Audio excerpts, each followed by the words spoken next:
Hey guys, tonight we're travelling back to a time when the sun forgot to shine. The seasons collapsed into confusion, and nearly every corner of the known world thought the end had come.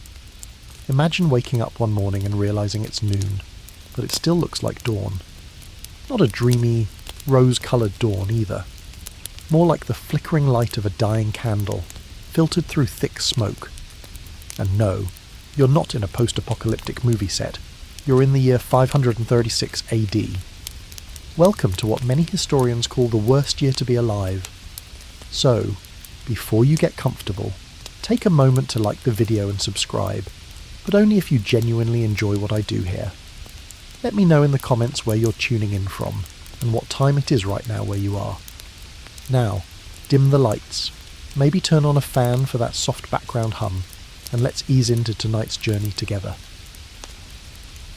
You don't know it yet, but you've woken up in a world that's just been blindsided by one of the biggest natural disasters in recorded history. You step outside your hut, or villa, or cave, or tenement, depending where in the world you are, and the air is wrong. The sky's not blue. It's not even grey. It's brown, smoky, dull, thick. You squint up and can't find the sun. Just a vague orange smear, like a dying ember behind layers of ash. Birds aren't singing. Animals are skittish. Even the insects are off their rhythm. And the air smells like burnt stone and something sharp and chemical. You rub your eyes, but nothing clears. The light isn't coming back. Over in Constantinople, the court of Emperor Justinian is already in a panic. You hear whispers that the sun hasn't shone properly in months. People say the day is as dark as twilight. Even midday shadows vanish. Crops aren't growing. The markets are weirdly quiet. Bread is scarce. But worse than the silence is the mood. There's this low, rumbling anxiety everywhere you go, like the world is holding its breath. And then it gets colder. Way colder. But more on that in a bit. Right now, you wander your town or village or field, confused. There's no explanation. No divine thunderbolts. No angelic messengers. No imperial decree that says, "Hey, so the sun's broken. Hang tight."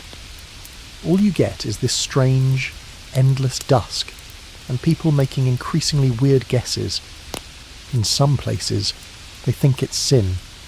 In others, it's sorcery. A few smart folks suggest maybe a mountain exploded somewhere, but no one's sure which one or how that works. Spoiler, they're onto something. Meanwhile, the panic spreads faster than actual information. Farmers leave their fields. Sailors hug the coast, afraid of getting lost in an unlit ocean. Time itself feels like it's unspooling. No sunrise, no sunset, just the same eerie dimness, day after day. Try lighting a candle and reading by it for 6 months. That's your new daily rhythm. And food, forget it. Without proper sunlight, the barley doesn't ripen. The figs drop early. The olives are bitter and small. Animals start dying too, not from disease but from hunger and cold. You start hearing about children not waking up. Not in a tragic, how could this happen way. More like, of course they didn't. That's what people are saying now. Of course. Sevens. Some of the worst records come from Syriac chroniclers who describe a year without joy. A whole calendar, gone dull and heavy. Even weddings and births are subdued. No one can summon the energy to celebrate. One bishop writes that the sun gave forth its light without brightness, like the moon during an eclipse. And let's not even talk about the animals. Well, okay, let's imagine cows giving birth to stillborn calves, then just lying down and refusing to move. Chickens laying eggs with soft shells. Bees, yes, even the bees, getting lost in the dark and never returning to their hives. And still, no answers. One weird little footnote? In parts of Europe, people start grinding tree bark into powder and mixing it with whatever flour they can scrape together. Tree bark bread. It's exactly as delicious as it sounds. Maybe worse. Still, you keep going. You light your lamp and wait for the sun. And wait. And wait. Eventually, you forget what bright blue looks like. You start dreaming in sepia tones. If you're a kid born that year, you might never remember seeing your own shadow.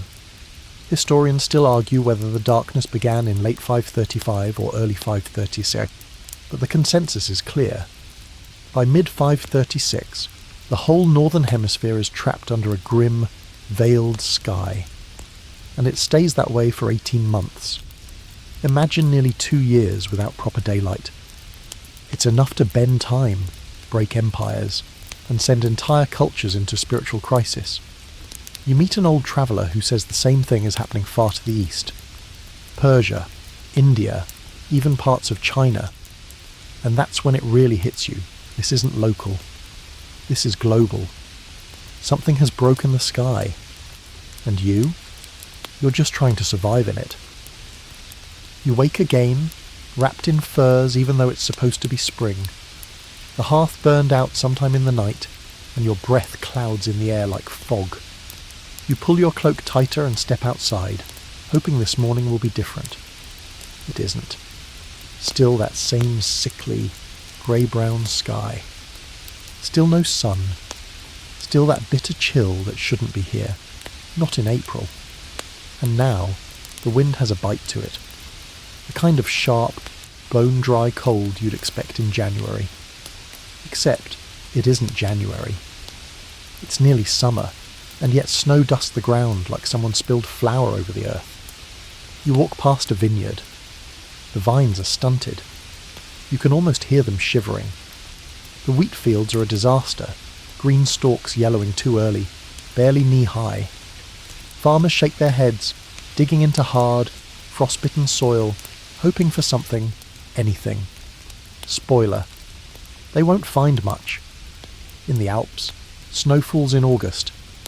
In Mesopotamia, crops shrivel where irrigation should have kept them thriving. In Ireland, you hear stories of entire villages eating moss and boiled leather. Historians still argue whether the summer snow was worst in Scandinavia, the Baltics, or China, but wherever you are, the result's the same. People are cold, hungry, and increasingly desperate. Food shortages spread fast. Granaries are emptying. Last year's stores are mouldy. And forget imports. The trade routes are chaos. Storms come early. Rivers flood or freeze out of season.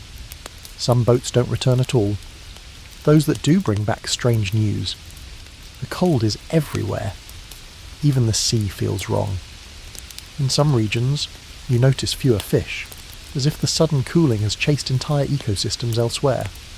Salted herring and dried eels, normally poor man's staples, become luxuries. No one says it out loud, but you're all thinking the same thing. How much worse is this going to get?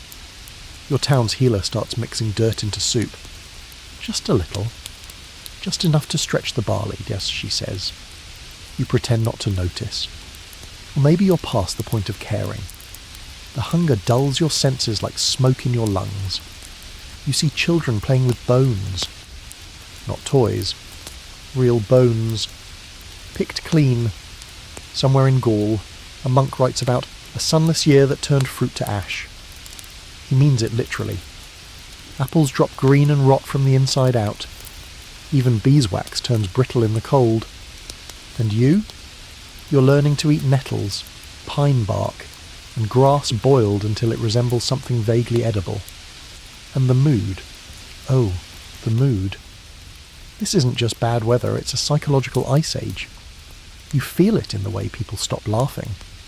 Jokes turn grim. Sarcasm becomes a survival tool. Even the village fool stops performing. One day, he just walks into the forest and doesn't come back. At night, the cold sinks in deeper. You curl under furs beside others, sharing body heat like wild animals. Some nights, you swear you hear howling, maybe wolves, maybe something worse. The kind of cold that makes you believe in spirits, even if you never used to. And there's always that one person, let's call him Thalos, who swears the gods are angry. He's got a theory for everything. Maybe it's a punishment for vanity. Maybe it's because no one burned enough incense last solstice. Maybe it's that comet people saw last year. Thalos is wrong about most things, but not about this. Something is broken. You travel to the market, hoping to trade a worn-out goatskin for grain. The vendor just laughs. He doesn't have grain. He's looking for it too. What he does have is a single dried apple. It's blackened and leathery, but you eye it like it's treasure. You trade your boots for it. Thalos approves. He's barefoot too. Then come the migration waves. Whole families abandon their lands, looking for better weather that doesn't exist. Bands of hungry strangers cross into foreign territories, begging or taking what they can. Old borders blur. Old grudges resurface. Even your sleepy village gets tense. Who belongs? Who doesn't? There's a rumour that the cold came from the north, that some mountain exploded and blocked out the sun. But no one can name the mountain. Some say Iceland. Others whisper of a volcano near the Arctic Circle. The irony?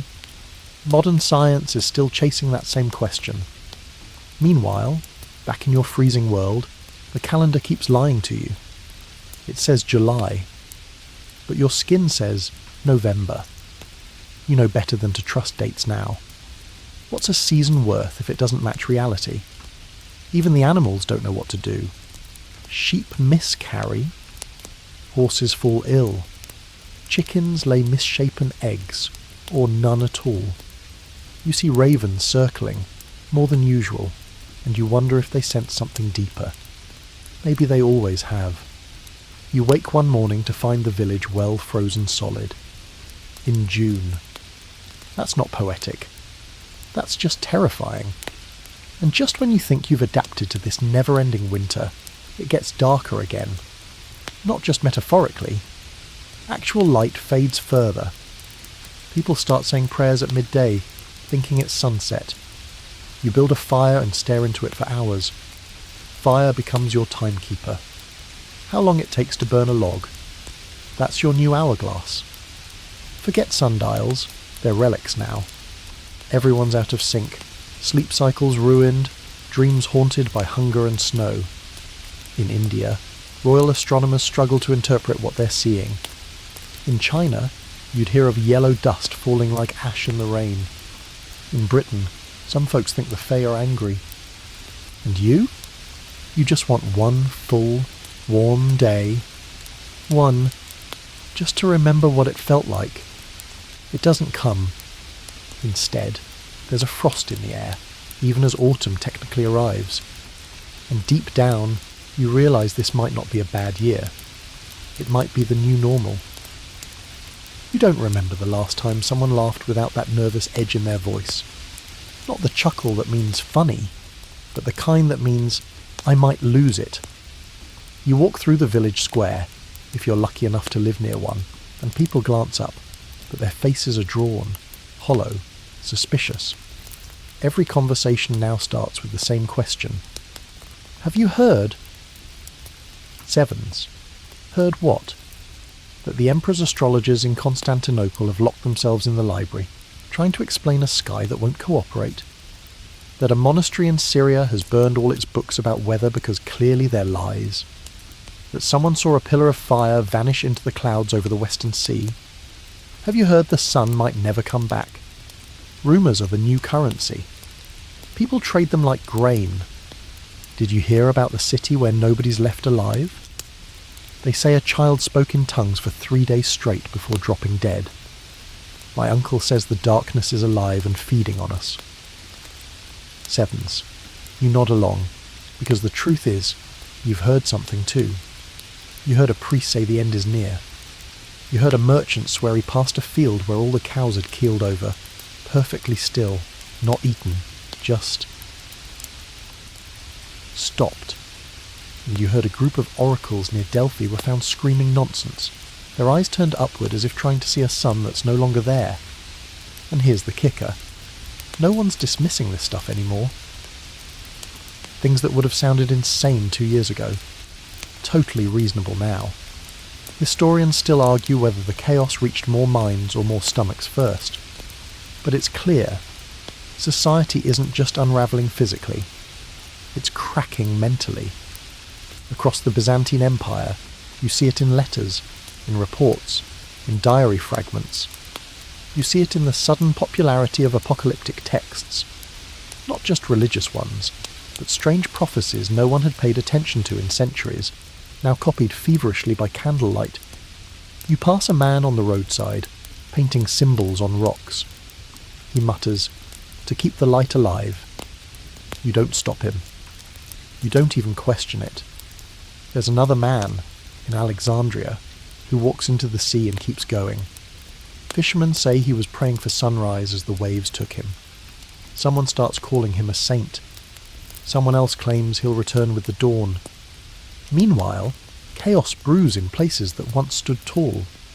Constantinople is holding together, barely, but tensions are high. Emperor Justinian has begun commissioning religious processions and stricter laws. He thinks discipline will restore order. It won't. Not when people are convinced the heavens have cursed them. In Persia, the Sasanian court has begun tracking omens with obsessive detail. Stars, animal behaviour, the patterns of birds. One advisor reportedly begins drawing maps of how long shadows should be, just to compare with what they are now. A kind of anxious math. You do the same thing, don't you? Measuring time by what isn't happening. And in far-off China, scribes record the year as one of the coldest and most unnatural in memory. You hear about an emperor who stopped holding court outdoors because the air was offensive. He says the heavens are withholding their favour. That's how they put it in court language. Heaven has withdrawn its mandate. Sounds poetic until you realise it means we're screwed. Sevens. One quirky little tale that's making the rounds. In a Roman outpost, someone claims the local cat population has tripled. Like, tripled. Cats everywhere. Some say it's because rats are taking over granaries and the cats are just following the buffet. Others, they think the cats know something. You chuckle. Then remember you haven't eaten in 2 days and try not to think about whether a cat would share if it caught something. At night, the fear grows legs. Not just wolves and hunger, but demons, ghosts, banshees. In Iceland, or what will later be called Iceland, legends begin forming about spirits of frost, white figures that walk under the dark sky, freezing everything they touch. Totally made up? Sure. But it's funny how many people across different regions invent similar stories, isn't it? Historians still debate whether these myths were created after the fact or during the events themselves, but the effect is the same. People start seeing what they fear, and sometimes what they fear sees them back. One morning, you find a scroll nailed to a tree. It says, "Repent. The world ends not with fire, but cold." Underneath is a crude drawing of a cloaked figure eating the sun. You're not sure if it's art or prophecy or just someone losing their mind, but it gives you chills. You've begun keeping your own notes. Just quick entries. Today, a bird froze mid-flight and dropped. No sunrise again. 3rd week straight. Neighbours fighting over turnips. You don't know who you're writing for. Yourself, maybe. Or whoever survives. And there are survivors, somehow. Humans are weirdly good at not dying, even when everything points toward it. You see mothers cradling newborns in cold huts. You hear a shepherd in the hills singing.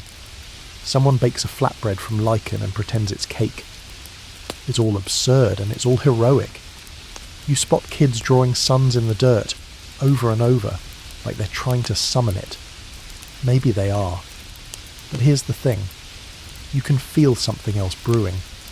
A shift not in the sky, but in people. Some are adapting. Some are turning wild. The boundary between human and animal behaviour is starting to blur. You step inside your home, wrap yourself in a worn cloak, and close your eyes, hoping, just hoping, that tomorrow might be brighter. Spoiler, it won't. You wake to the sound of coughing. Not yours, someone outside. Ragged, deep, like they're trying to scrape something out of their lungs. It echoes in the still morning air, bouncing off frozen walls. Another reminder that the cold isn't just killing crops, it's clawing its way inside people. 2. You step out into what might generously be called daylight. The sky is, once again, a dull sheet of slate, flat and indifferent. You squint, searching for some sign of the sun. Nothing. Just a tired glow that could pass for moonlight, if the moon had gotten lazy and stopped trying. You've been hearing new whispers. Maybe it wasn't just famine. Maybe it was fire, too. Not the kind you light to stay warm. The kind that rips the top off the world and spews ash into the stratosphere. You hear the name Iceland tossed around, though no one's quite sure what or where that is. Some say the smoke came from there. Others argue it was in the tropics, maybe Ilopango in Central America. A few even point fingers at Krakatoa. Historians still argue whether it was one volcano or several, but the result's the same. Something blew, and it wasn't small. You picture it, deep underground, pressure building for centuries. Then a shudder. Then a roar.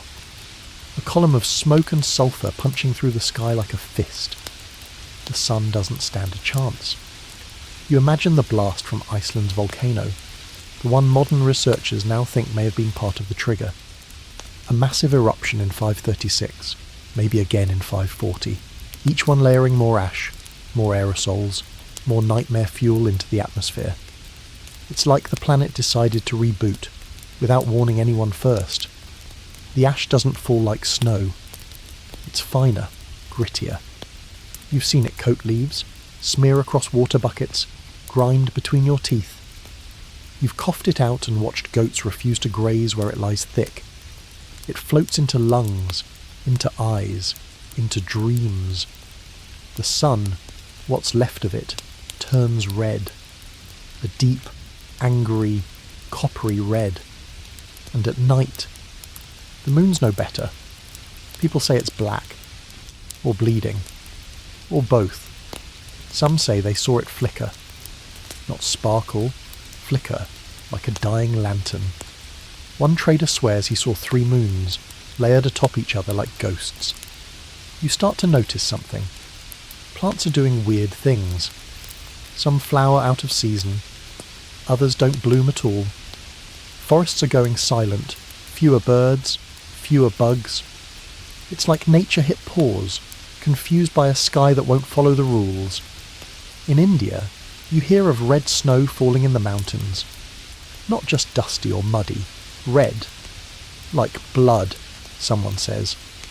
In China, scribes note yellow fog drifting across fields. In Rome, what's left of it, a senator writes that the sun's glow is as dim as the setting star, and people wonder if it will die completely. One quirky detail from a Byzantine source: the court had to light extra candles during midday hearings because it was too dark to read documents. Imagine passing laws by candlelight at noon. Back where you are, people have started drawing maps. Not of land, but of shadows. They compare them, measure them, panic when they get shorter. The darkness feels measurable now, like a tide that keeps rising no matter how many prayers you throw at it. And the effects ripple outward. Whole regions stop sending grain shipments. Trade collapses. Salt, once common, becomes gold. Horses die. With no horses, there's no cavalry. Without cavalry, some towns are left defenceless. Raiders see an opportunity. You find a village burned, not for conquest, but for warmth. Someone set fire to every wooden structure just to survive a cold snap. The fields are still untouched. But the homes? Gone. Even the chapel. You shake your head and move on, a little less surprised than you should be. You reach a monastery. They're trying to keep records. Bless them. The monks are cold, hungry, and confused, but still writing. They're the only ones still trying to figure it out. You read over their shoulders. God has hidden his face. The world groans beneath invisible fire. The heavens are silenced. 7s. Historians still argue whether the monks were recording meteorological data or just freaking out in elegant Latin, but you're grateful they kept the ink flowing. One of the brothers mentions the northern lights, says he saw them last night, dancing over the mountains. He says they were green and red, like spirits twirling in the sky. Beautiful. Terrifying. Others say it's a sign of the end times. You're not sure what to believe anymore. You just know the air smells like brimstone sometimes. Not always, but often enough. And people are changing. Not just their behaviour, their actual bodies. You see more coughs, more sunken eyes, more children with swollen bellies and brittle hair. The cold and ash are working their way into your DNA. One weird moment you won't forget. A merchant shows up with crocodile dung in a jar. Swears it's a natural sunblock from ancient Egypt. Says it'll protect your skin when the sky returns to normal and scorches everything. No one buys it, but someone trades for the jar anyway, just to remember. You try to sleep that night, curled under 3 layers of fur, and dream of fire. Not destruction, warmth. Just a fire that stays lit and doesn't choke you with soot. You wake up with a sore throat, a cough, and the realization that winter isn't over. Not even close. And if you think the volcano was bad, wait until the plague shows up. You wake coughing again, but it's not from smoke this time. Your chest rattles, dry and sore, and you're not the only one. The village healer's hut is full, people lying on the straw mats, burning with fever or shaking like leaves in a storm. Something's going around. Something new. But first, let's talk about the sky. Yeah, still broken. At night, you glance up and see a moon that doesn't look right. It's rust-coloured, like dried blood, and dim. You can barely see the road by its light anymore. And then one night, you see something else. A halo. Not the fluffy, angelic kind. A ring around the moon, sharp, eerie, glowing red at the edges. Like the sky is cracked and the crack is glowing. It hangs there for hours. People come out of their homes just to stare at it. One man drops to his knees and starts sobbing. You've seen halos before, maybe ice halos, where the atmosphere refracts the light, but not like this. This isn't pretty. This is wrong. Historians still argue whether this was caused by volcanic aerosols scattering light in the upper atmosphere, or by something cosmic, like solar flares or cometary debris. Some scientists suspect a massive space weather event piggybacked on the volcanic mess, adding more weirdness to an already broken world. Others say nope, it was just ash and physics. You just know it gave you goosebumps. Back then, people didn't call it a halo. They called it a sign. Of what? Depends on who you ask. Some say war. Some say plague. Some say the end of days. Thalos, our local doomsayer, says it's the ring of death swallowing the moon. He really knows how to bring down the mood. And then comes the comet story. Someone swears they saw a burning streak across the night sky, so bright it lit up the ground. A fire snake, they call it. Others report dragons in the heavens. In China, imperial records describe stars that move against the sky, trailing tails. You'd call it a comet. They called it a celestial omen. Bad news either way. In Mesoamerica, this kind of skywriting would have been enough to shut down a kingdom. Back here, it's just one more item on the things we can't explain list. You keep hearing about omens. Birds falling mid-flight. Cows giving birth to 2-headed calves. One merchant claims that salt turned to powder in his hand. Salt. The thing that preserves everything. Not supposed to do that. And yet, people carry on. They hold on to rituals that don't work anymore. One village keeps performing its summer solstice ceremony, even though no one can see the sunrise. They dance in the cold mist, pretending. Meanwhile, word's getting around. Rome is cracking. The emperor is still trying to hold things together, but Constantinople is struggling with food riots. Grain shipments are unreliable. People fight over mouldy bread. The Senate has started putting soldiers near bakeries. You meet a traveller from the east who talks about yellow dust settling over whole cities. Makes it hard to breathe. Makes people sick. And that's when it starts to click. This isn't just about cold and hunger. It's about disease, too. That tickle in your throat? It's spreading. Fast. The symptoms vary. Some people get fevers and recover. Others get boils under the arms. Or black patches on their skin. Or coughing fits so violent they burst blood vessels in the eyes. There's no pattern. Just fear. In Alexandria, they're calling it divine punishment. In Antioch, they say it's poisoned air. In your village, people start burning herbs in the streets. A desperate attempt to cleanse the sky. Here's a weird one. Someone says if you burn owl feathers and breathe the smoke, it keeps the sickness away. You try not to laugh. Then you find yourself searching for owl feathers. You hear the word plague whispered like a curse. You remember old tales of cities emptied by disease. You wonder if this is one of those times. Spoiler. It is. But tonight isn't about the plague yet. That storm's still gathering. Tonight's about the sky. The sky that refuses to give you peace. The sky that makes animals cry out and children cover their faces. One quiet moment sticks with you. A shepherd on a hillside, watching the moon through cracked fingers, whispering to it like it's a god. Not praying, just talking, as if hoping the moon might talk back. You start to understand why people are turning weird. The rules are gone. The sky used to be reliable. Now it's a horror show. So why should sanity stay intact? One scholar in Constantinople begins writing that the heavens have become as a book rewritten by madness. You like that. It feels right. The sky used to tell stories. Now it's all scribble. And the colours. Have you noticed the colours? The sunsets, when they do happen, aren't soft or gold anymore. They're harsh, metallic, red, orange, violet, toxic looking, like the sky has been bruised.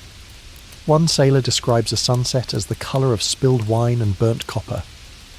Not exactly the kind of poetry that inspires hope. And sometimes you wonder if it's over. Maybe the sun has died. Maybe we're just pretending now. You close your eyes and imagine blue. Just for a second. The kind of blue that makes you squint. The kind that warms your skin and makes trees grow and bees buzz. You try to remember what that feels like. But it's been months. Maybe a year. The memories are fading. The shadows are too soft. And your skin? Still cold. You wake up every morning hoping for light. But the sky still bleeds. You barely notice the seasons now. They blur together, cold on cold, grey on grey. People still pretend it's summer, or autumn, or whatever the calendar says, but deep down, everyone knows. It's just before the next disaster and after the last. You sit beside a dwindling fire, rubbing your hands together, thinking about food, or the lack of it. You remember what meat tasted like, what soft bread smelled like when it came out of the oven. Now, your meals are bark porridge and boiled roots scraped from frozen ground. If you're lucky, and if you're not. You follow a trade caravan through a ruined town, once proud and wealthy. You pass rows of abandoned houses with doors torn from hinges, shutters swinging in the wind. The only sound is the crunch of frost underfoot and the occasional bird call, usually a scavenger. This is happening everywhere. You meet a merchant from the east who tells you what's happening in Persia. Crops have failed across the plateau. Villages are empty. Even the cities are starting to starve. The mighty Sasanian Empire, Rome's old rival, is buckling, not from war, but from hunger. Historians still argue whether the famine struck first in the east or the west. But in 536, the timing barely matters. What's clear is that both Rome and Persia, once dominant empires, are now shadows of themselves, reeling from shortages that no tax or sword can fix. In Constantinople, Emperor Justinian is desperately trying to keep things together. You hear about grain being rationed, hoarded, stolen, fistfights in bakeries, armed guards protecting shipments like they're gold convoys. And it's not just Rome and Persia.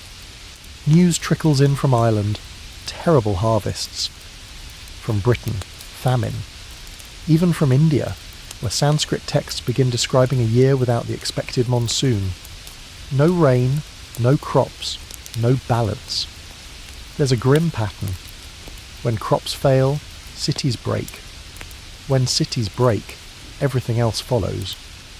You remember hearing about Egypt once being the breadbasket of the Mediterranean.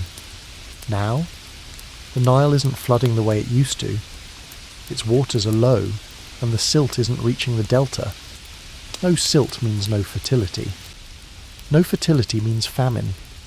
You see farmers sacrificing animals to gods they'd forgotten, begging for rain or warmth or both. One quirky bit you overhear. Someone in Alexandria has started bottling seawater and selling it as divine essence to protect against hunger. People are so desperate they actually buy it. You see a man drink half a cup and swear he feels stronger. He's not. In the West, the old Roman roads are breaking down. No repairs, no workers, no funding. Bandits roam. You avoid the open highways now, unless you're willing to trade what little you have for the chance of safe passage. The towns you pass are walled, not just with stone, but with fear. Outsiders are unwelcome. Even travellers with goods are eyed with suspicion. Who has goods now, anyway? What is wealth when money can't buy bread? Salt becomes a currency again. You hear about a town that tried to mint new coins using pressed tree bark dipped in wax. They called it famine currency. It lasted a month before people started eating the coins. You reach a city on the edge of the Eastern Empire and witness something surreal. An auction of heirlooms for mouldy sacks of grain. Silver goblets, embroidered robes, religious icons, all exchanged for spoiled wheat. The kind you'd throw away in better times. But now it's life. In the chaos, new leaders emerge. Not kings or generals. Hoarders, grain barons, people who managed to stash food early and now rule like petty gods. You try to avoid them. You know what happens when power isn't checked by anything but hunger. And the people? They're shrinking. Literally. You see it in sunken cheeks, thin arms, oversized clothes, growth stunted, infants dying. Even the strong walk slower now, conserving energy like wounded animals. You hear about a mountain town that survived by eating pine bark mixed with clay. Sounds impossible. Then you remember you've already eaten worse. And yet, in all this, you find strange signs of stubbornness. Some still plant, year after year, hoping the sky will change. Some still pray. Some still write poetry. In Constantinople, a half-starved student writes verses about the sun returning. He hides them in clay pots and buries them in the garden, just in case. Just in case there's a future that might care. Historians debate whether this was when the idea of empire began to feel fake, when the weight of banners and boundaries finally collapsed under hunger. But to you, empire was never the point. Survival was... You pass a burned-out granary one day. Inside is a scorched mural. A fat god holding a sickle, surrounded by overflowing wheat. Someone has scratched a single word into the plaster. Liar. At night, you huddle near a broken wall with others. No fire, too risky. Just shared body heat and whispered stories. Someone remembers a recipe for honey cakes. You all pretend you can smell them baking. Someone else remembers the sea, warm and blue. Someone says they've never seen the sea. You all go quiet. And through it all, there's this feeling. A pressure. Like the world is changing, and you're being dragged with it whether you like it or not. Like something massive shifted beneath your feet. And everything that used to feel solid, government, weather, time, is now soup. You wonder if the world is dying. Not just people, the world. And if that's true, what happens to you? The first time you hear someone say the word plague, it's whispered. Almost a joke. Some merchant with a cart full of rotting garlic mutters it like a curse under his breath. Just wait till the plague shows up. You laugh, dry and tired. You think, it can't get worse than this. Then the rats arrive. You don't even notice them at first. One or two here and there, darting across alleys, slipping through cracks. But they grow bolder, thicker. You see them in markets, in storage rooms, in temples. People start keeping cats, dozens of them. But it doesn't help. The rats just keep coming, like they know something you don't. Soon, the fever follows. It starts in the south, Egypt, maybe. Alexandria goes quiet. Then it rides the trade routes, hitching rides with merchants, sailors, pilgrims. You meet a man who says his entire crew died in 3 days. All of them. Just dropped like stones. You ask what they had. He says, black lumps. Under their arms. He coughs twice and hurries off. Within weeks, the cities start to change. Not slowly. Not in the polite, slow collapse way you're used to. But fast. Fast. Like someone yanked the plug out of the bath and everything is draining too quickly. People collapse in the streets. They swell up, burn with fever, burst out in sores, dark, ugly ones. Some go blind. Others choke on their own breath. The death comes fast. Sometimes hours. Sometimes a few days. Always ugly. You think you've seen death before. Famine death is quiet. Thin. It whispers. But plague death screams. In Constantinople, you hear it's reached the palace itself. Even Justinian, the emperor, gets sick. He survives. But thousands don't. Tens of thousands. Maybe hundreds. Historians still argue whether it killed a third or half the population of the city.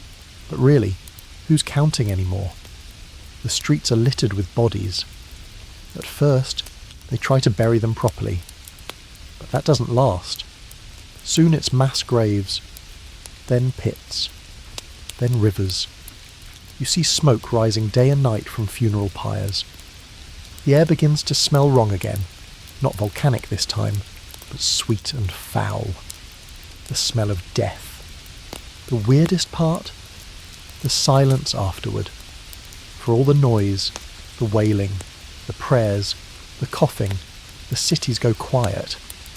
So many gone so quickly, it's like the soul of the place just evaporates. And this isn't just in Rome's shadow. The plague spreads east, too. Through Syria, into Persia, through the trade lines that snake into India. The world is too connected now. Goods and bodies and disease all move together. You start seeing signs on doors. Marks, symbols, prayers scrawled in charcoal. Some think it wards off the sickness. Others just want to warn people to stay away. You see healers walking from house to house, burning herbs and muttering chants. None of it helps. One man tries bleeding the infected, says he can drain the poison. You find him dead a week later. His hands are black. A quirky little side note. Someone starts wearing a mask shaped like a bird's beak, filled with flowers and vinegar-soaked cloth. Says it filters the air. Looks ridiculous. Terrifying, too. But it'll become a plague icon one day, centuries later. For now, it's just one man trying not to die. And here's the thing. This isn't the famous Black Death. That one's coming much later. This is the first wave. The Justinianic plague. You're living through the original nightmare, the beta version of what's to come. You find yourself avoiding everyone. Even friends. Even family. You learn to listen for the sound of coughing and walk the other way. You start holding your breath when you pass strangers. You sleep farther apart now, just in case. At night, you dream of fever. You dream of dark spots blooming across your skin like ink in water. You wake up sweating, panicked, convinced it's begun. But you're still here. For now. Food lines vanish. Markets collapse. The people who used to hoard grain, dead. The people who used to sell candles, gone. Now, you just have silence. Some villages post guards, not to keep people in, but to keep the sick out. You see one town burn its own gate after someone sneezes inside the walls. Another digs a moat and fills it with burning oil. Overkill? Maybe. But no one's laughing. And yet, through all this, there's still a kind of dark routine. You wake. You cough. You eat what little you can. You try not to make eye contact. You bury someone. Repeat. And in the centre of it all, the empire groans. Justinian tries to keep up appearances, sends gold to rebuild cities, builds churches, passes laws. But his eyes are sunken. His court is thinned out. You know he's bluffing. Everyone does. Historians debate how much this plague altered the course of history, whether it stopped Rome's comeback cold, or merely sped up a collapse already in motion. But you don't need theories. You're living the aftermath. You're standing in the ash of a world that thought it couldn't fall again. You walk past an old man digging a grave with a stick. No shovel. Just bare hands and a stick. You offer help. He waves you off. Says, "It's the last one. After this, I'm done." Sevens. You don't ask what he means. You just keep walking into a world that feels smaller every day. The days blur. The darkness, the cold, the hunger, the death. It all starts to flatten into one long stretch of numb. And somewhere in that haze, something else begins to crack. Not your bones, not your skin, your sense of time. You wake up unsure what day it is, or what month, or even what season, not that those mean much anymore. The sun never really rises. It just glows faintly behind the clouds for a few hours, then disappears again. There are no shadows to track, no warmth to mark the passing of time. Calendars, useless. Farmers used to plant with the spring equinox. Now there is no spring. Some days it snows in June. Other days the frost doesn't melt at all. You know a man who harvested wheat in what should have been December, except the wheat didn't ripen. It just rotted in place. One local priest insists it's still Lent. Has been for months. People nod like it makes sense. After all, Lent is about suffering, right? Historians still argue whether the widespread collapse of planting cycles and harvest calendars created long-term religious shifts. You don't need to argue. You've watched it happen. Rituals fail. Holy days go ignored. What's the point of praying for a sunrise that never comes? Even the priests are confused. You catch one of them flipping through a manuscript by firelight, frowning. He mutters, "Is it the feast of Saint Jerome or Saint Sebastian?" Then he shrugs and skips both. He blesses the food anyway, though all too mouldy turnips of it. You hear about regions where people give up on the Julian calendar altogether. They start measuring time by disasters. 2 weeks since the last burial. 3 moons since the grain riots. 5 days since the priest stopped speaking. Sevens. People invent new ways to count the days. One woman ties a knot in a rope each morning. Another marks a stone with chalk. But even these methods start to fall apart when everyone sleeps through the light hours, and half the village is hallucinating from malnutrition. And the sky keeps lying. You remember what moonlight used to look like. Silver, soft, gentle. Now it's sharp, distorted. Sometimes reddish, sometimes pale blue. You look up and the moon seems too far away, like it's ghosting you. One scholar writes that the heavens have turned counterfeit. You like that phrase. It fits. In the cities, the great mechanical clocks, those strange gears and pulleys that once chimed on the hour, are either broken or ignored. Why fix time when time itself is broken? Over in the East, Chinese scribes try to keep track of astronomical records. They fail. The stars are too dim. The alignments don't line up. A comet appears, but no one agrees when or if it actually passed. One record says it was seen for 21 days. Another says 8. A third says it never came at all. Back in your own village, people start listening to the sky in new ways. Not through observation, through imagination. You meet a man who says he hears whispers in the clouds. Another claims the frost patterns on his window form messages. A child tells you she saw the moon wink. A little creepy? Yeah, but it makes as much sense as anything else these days. You pass a temple that's been converted into a kind of shelter. The altar is covered in dried herbs and burned-out candles. Someone scrawled on the wall in soot. The gods are asleep. Below it, someone else has written, "Wake them." 7s. Meanwhile, old gods start coming back. You hear chants you haven't heard since you were small. Names that used to be spoken only in stories, Odin, Hecate, Baal, are back in circulation. People are hedging their bets. If one god won't answer, maybe another will. A quirky trend emerges. People bury little offerings, not just animals or food, but poems. Messages written on scraps of cloth or parchment, buried at crossroads, at wells, at the base of dead trees. Sometimes you stop and read one. Most are pleas. A few are confessions. One just says, "If you find this, remember me." The loss of structure does something strange to people. Without regular time, people start dreaming more, or at least remembering their dreams more. Everyone's having the same ones. Sky falling, rivers boiling, animals speaking in riddles. You try not to think about that too hard. And dreams aren't the only thing creeping into reality. People see signs everywhere.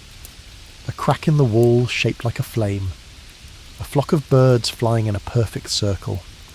A shadow that doesn't move. You don't know whether it's superstition or starvation or something else. Historians debate whether this was a spiritual collapse or a reawakening, whether people abandoned old beliefs or simply made new ones to survive the madness. You watch as rituals change, some disappear, others mutate. A solstice festival becomes a quiet prayer in the dark.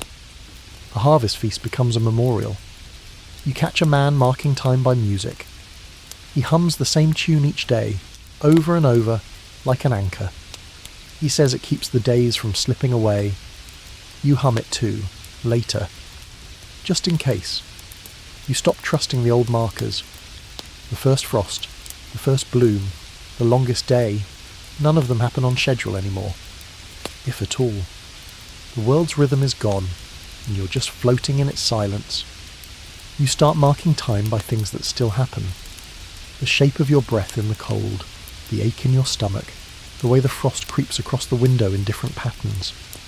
You look for meaning in small things now, and once in a while, you still catch yourself counting. Not days, not weeks, just how long since the sky felt normal. You sit outside one morning, if morning even means anything anymore, and listen. Not for birds or bells, not for merchants shouting or roosters crowing. No, what you're listening for is people, what they're saying, what they're murmuring under their breath when they think no one's around. Because lately, it's been getting strange. You catch snippets. The frogs are judging us. The wind carries voices. Don't trust shadows. 7s. You used to laugh at this stuff. Now you're not so sure. The line between sanity and survival is getting thin. In a monastery near Antioch, A scribe has started cataloguing these rumours. He's made a whole scroll titled Voices of the People, a kind of medieval Twitter thread, but more desperate. You glance at his notes. They're full of contradictions, hysteria, hope, dread. The moon is hollow and cursed. 7s. My neighbour saw his dead wife in the mirror. 7s. A child born with black eyes now speaks in riddles. 7s. The sun has turned its back on mankind. 7s. You raise an eyebrow at that last one. Then remember, you haven't seen your own shadow in weeks. It's hard to argue. The mood? Let's call it apocalyptic mood swings. People aren't just scared anymore, they're spiralling. One day it's sobbing in the streets, the next it's spontaneous dancing. Someone claims a goat spoke Latin. Another insists she gave birth to a stone. A man fasts for 3 weeks, says he hears angels, then tries to fly off a church roof. He breaks both legs. Still says it was worth it. Historians still argue whether this flood of madness was mass trauma, mass psychosis, or a kind of cultural pressure valve. You don't care what they call it. You're living in it. You pass a town where all the church bells have been taken down. Not stolen, removed. The locals said the ringing made the sickness worse. Now they just use drums. A deep, thudding pulse that feels more like a heartbeat than a call to prayer. In another town, everyone's gone barefoot. Why? Because they believe the earth is sick, and shoes insult it. You step gingerly through the mud, trying not to look disrespectful. A wandering preacher passes through with wild hair and no coat. He doesn't speak at first, just walks in a circle for hours. Then he finally shouts, "The end already happened. We just haven't accepted it." Then he leaves. Just like that. You hear children playing a game, something like tag, but darker. One is the sun, and the rest try to escape the cold. They chant, catch the light, or you'll sleep forever. Charming.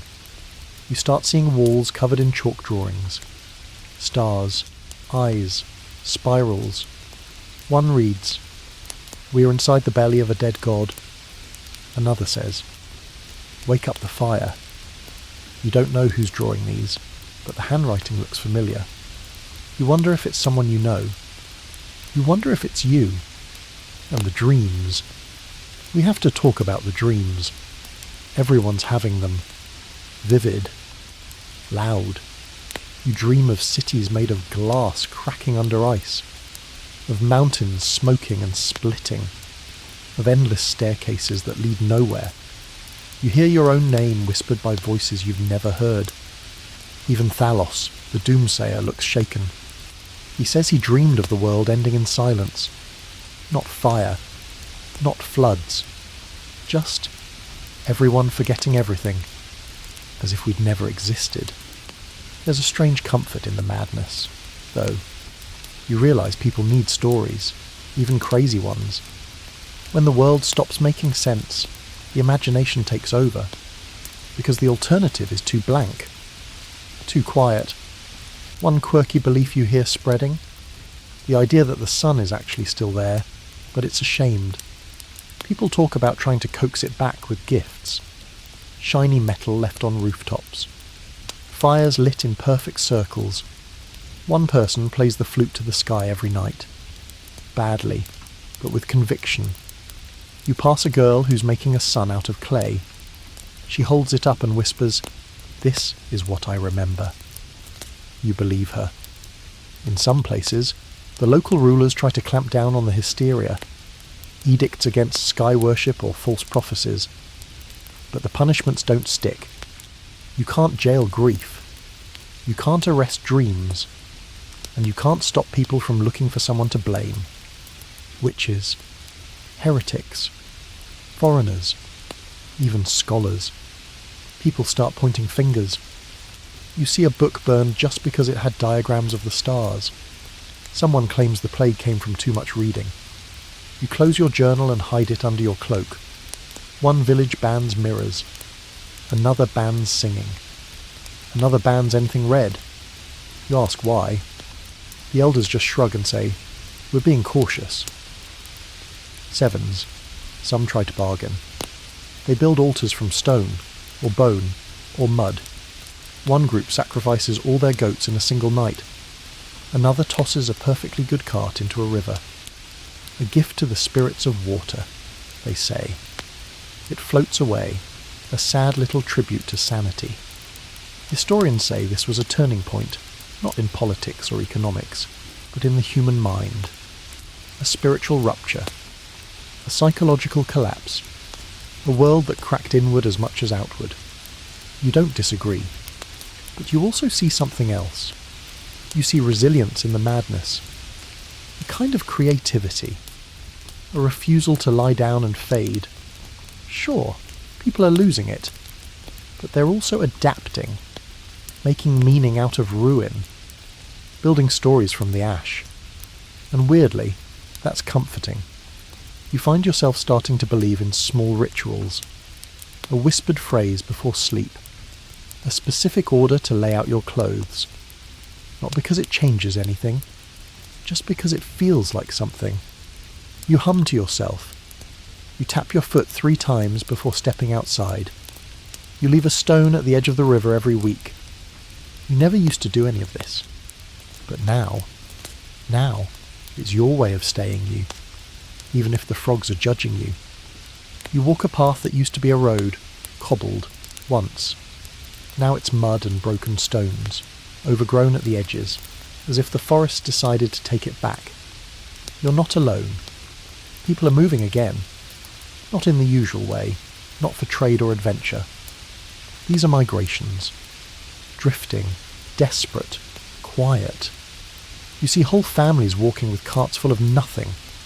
Blankets, rusty pots, maybe a goat. Some don't even have shoes. They're headed anywhere. Not somewhere better, just somewhere else. Anywhere but here. And then you see them. The scavengers. They're not soldiers. Not bandits, exactly. Just people who've run out of other options. You spot a group picking through the ruins of an old farmstead. They're not stealing. There's no one left to steal from. They're foraging through the bones of civilization. Tools, nails, spoiled grain, even thatched roofing pulled down to make cloaks. You realise these people have invented a new profession. Salvage survivalist. You pass another group, rough-looking, armed with sticks and rusted blades. They move like a wolf pack, eyes scanning. You make yourself small, quiet. They don't even notice you. Or maybe they do, and you're not worth the effort. This is your world now. Post-apocalyptic, 6th century edition. Historians still argue whether organised raiding replaced formal war during this time, or if it just got blurred. But walking through this landscape, the question seems silly. It feels like war, but without banners. Just hunger, fear, and desperation in every face. And it's not just roving bands. Towns are fortifying, walling themselves in, refusing entry to strangers. There's no welcome anymore. Only suspicion. You knock on a gate. They answer with a spear. In some places, leaders rise, not kings or nobles, but whoever controls food. The village blacksmith, now the local warlord. That one guy with a granary and 3 sheep. He runs the council now. Power has changed shape. It doesn't sit on thrones anymore. It huddles behind barricades, clutching bags of dried peas. You enter a town where the market has turned into a barter ground. No coins, just trades. Someone offers you a rat pelt for a spoon. You decline. They look offended. Later, you trade a bundle of nettles for a broken knife. Fair deal. And everything's dangerous now. Salt is dangerous. A warm coat is dangerous. Knowledge is dangerous. Anything valuable draws eyes. You learn to walk like you have nothing. To cough convincingly. To blend in. You pass a burned wagon on the road. Nothing left but ash and bones. No one talks about it. There's talk of cannibalism. No one says it outright. But there are rumours. A town where visitors vanish. A stew that tastes different. A man who smiles too much and never eats with others. You try not to think about it. You skip that village entirely. One quirky thing you find. People have started building underground.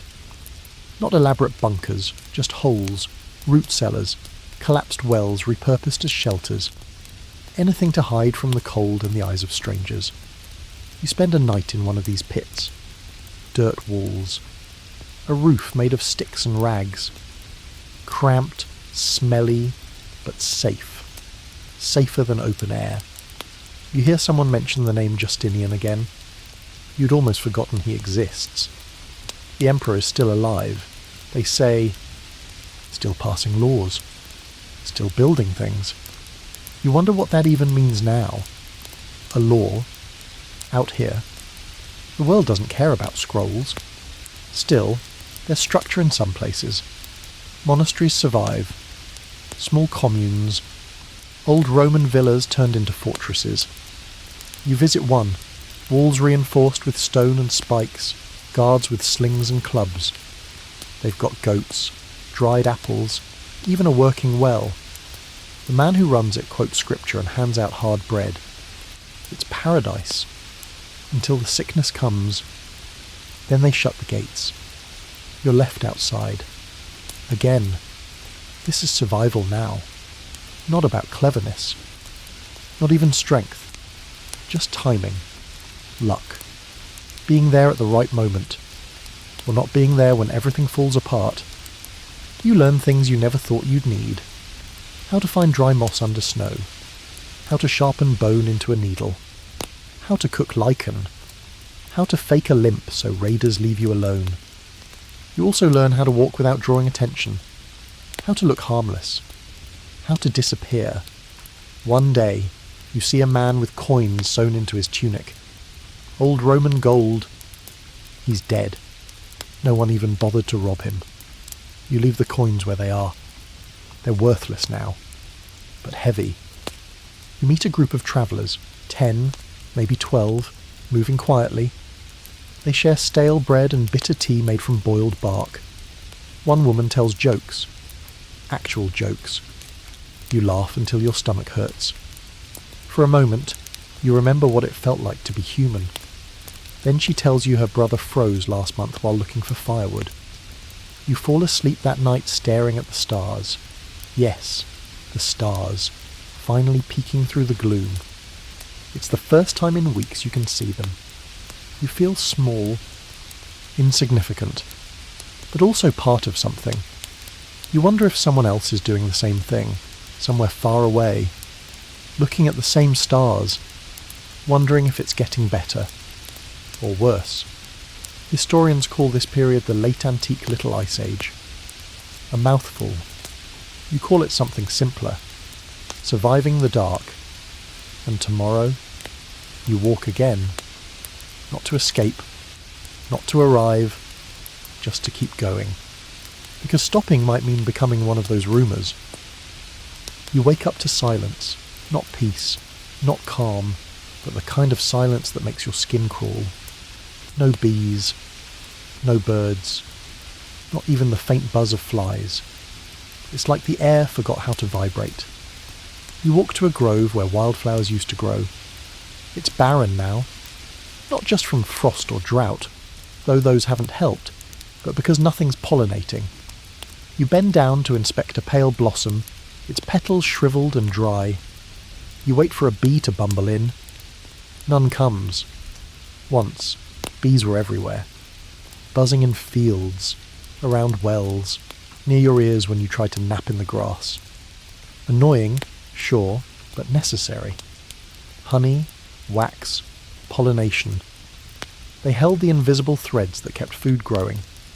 Now, you can walk a full day and not hear a single hum. You meet a farmer who says his apple trees blossomed, but bore no fruit. The wind doesn't carry the right ghosts anymore, he mutters. You nod like that makes sense. Because somehow, it does. Historians still argue whether there was a true pollinator collapse in the 530s, or if it was just part of the broader agricultural breakdown. Either way, things that should be thriving aren't. Beehives are empty. Wasp nests abandoned. Even butterflies are rare now. Nature feels unbalanced, like it's working with the wrong tools. And the honey? You remember it. Thick, golden, a rare luxury even before things got bad. Now, forget it. What's left is hoarded, guarded, or diluted into strange medicinal pastes. You hear someone tried making fake honey from boiled roots and pine resin. It tastes like regret. In the East, monks complain that their bees are acting strange, agitated, disoriented, flying in circles. One monastery tries to build miniature greenhouses to keep plants alive without bugs. It doesn't work. You see the remains. Cracked glass, wilted leaves, a single dead bee glued to the sill. Meanwhile, you hear rumours from the Nile. Fewer lotus blooms, fewer date palms bearing fruit. In the far north, berries are vanishing. Animals that depend on them, birds, bears, even people, are wandering farther, hungrier, more desperate. The whole food chain feels like it's unravelling, strand by invisible strand. And it's not just crops. It's mead. The drink of gods and warriors, now just a fading memory. You meet a man with a single flask of real mead. He treats it like holy water. He lets you sniff it, just once. It smells like summer. You nearly cry. One quirky superstition catches on. People start leaving bowls of sugared water outside their homes to invite the bees back. Some whisper the bees left because of sin. Others say they were taken. You don't argue. You place your own bowl by the window, and then there's the silence. It gets under your skin. The lack of buzzing, chirping, humming. You don't realise how much noise nature used to make until it stops. Now, you hear everything else too loudly, your footsteps, your breathing, the creak of the trees. At night, it feels like the world has been wrapped in wool. You find yourself straining to hear something. Anything. A buzz, a flap, a rustle. Nothing. Even the crickets are gone. You remember stories from your childhood about birds singing the sun awake, bees dancing to show each other where the flowers bloom. Now, those stories feel like lies. Or maybe just relics of a better world. In Constantinople, herbalists try cross-pollinating by hand. They use feathers, paintbrushes, fingertips. It's tedious. It mostly fails. You hear about one nobleman who paid a dozen children to pretend to be bees. They ran through a garden, flapping their arms and shouting "Tss." You laugh when you hear it. Then you stop, realising how desperate things have gotten. Historians point out that by the mid-6th century, written references to bees drop sharply in several regions. Coincidence? Maybe. But it lines up a little too neatly with the other collapses: crops, culture, confidence. In some texts, bees become metaphors for lost order. One poet writes, "The bees no longer guide us. Their golden maps are gone." You don't quite know what that means, but it sticks with you. In one village, a folk healer insists the bees have simply gone underground. Not metaphorically, literally. She claims they've burrowed into the earth to wait out the darkness. She sells bee stones. She digs up near tree roots, shiny, warm-coloured pebbles. You buy one. Why not? You keep it in your pocket. Some nights, when everything's too quiet, you hold it, just to feel something. And that's when you notice something even stranger. The silence makes people quieter, too. You start speaking in whispers. You walk softer. Conversations become more hushed, like everyone's afraid to disturb something fragile. You can hear people's thoughts in their breathing. You can tell who's scared, who's sick, who's given up, just by how they move. You realise we mimic the world around us. When the air was loud and bright, we were loud and bright. Now that it's dim and still, so are we. You leave a village one morning and see a child crouching beside a flower, holding a tiny paper bee on a stick. She hums softly, waving it back and forth. You ask her what she's doing. She says, calling them home. Sevens. You walk on. You don't look back. But that night, when you set up camp, you leave a bit of old honey bread on a rock, just in case. You wake to another grey morning, but there's something different in the air. Not better, just still. Like even the wind has run out of energy. The kind of quiet that makes you feel like the world's holding its breath. You wander past the crumbled remains of a village. Roofs caved in, gardens turned to dirt. Smoke rises from one chimney, but you don't hear voices. Just the occasional cough. You've learned not to knock on doors anymore. Not unless you want to be met with silence, or a blade. Instead, you find a dry place under what used to be a stable and settle in. A few others are already there, some old, some younger. A small fire smoulders between them. No one speaks at first. They just look at you, then go back to staring into the embers. And then, without warning, someone starts telling a story. Not a historical one. Not news. A myth. A tale of a sun god who got tired of humans and retreated into a cave. The sky dimmed, the crops failed, and only when a child sacrificed a silver hairpin did the sun return. You recognise the story. You heard it as a child, told in a different way. A different god. A different cave. But the bones are the same. Another person chimes in, this one with a tale about dragons in the sky, fighting so hard that ash rained down for a year. That's what blocked the sun, he says, eyes gleaming. The dragons smoke. Sevens. A woman adds one about a sleeping giant underground. Says he's restless. That every tremor, every eruption, every blackened sky is just him rolling over. It should be nonsense. But you listen. Because somehow, these stories make more sense than any of the priests or scribes or emperors ever did. Historians still argue whether mythology served as comfort, control, or coded memory during the climate chaos of 536. But in this moment, huddled by the fire, you see what it really is. A survival tool. A way to bend fear into shape. You stay quiet and just listen. You hear of a crow who stole the light and flew away. Of a queen who swallowed the sun to protect it. Of a river that once flowed backward when the moon lost its way. These aren't bedtime fables anymore. They're explanations. When the logic of the world collapses, stories fill in the gaps. And strangely, they soothe you. Later, someone asks if you have a story. You hesitate. Then tell one about a bear who slept through the end of the world and woke up in a green field. Alone, but alive. They nod. One man whispers, "Lucky bear." Sevens.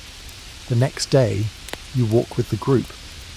Not far, just over the hill. There's no plan, but moving together feels safer, more human.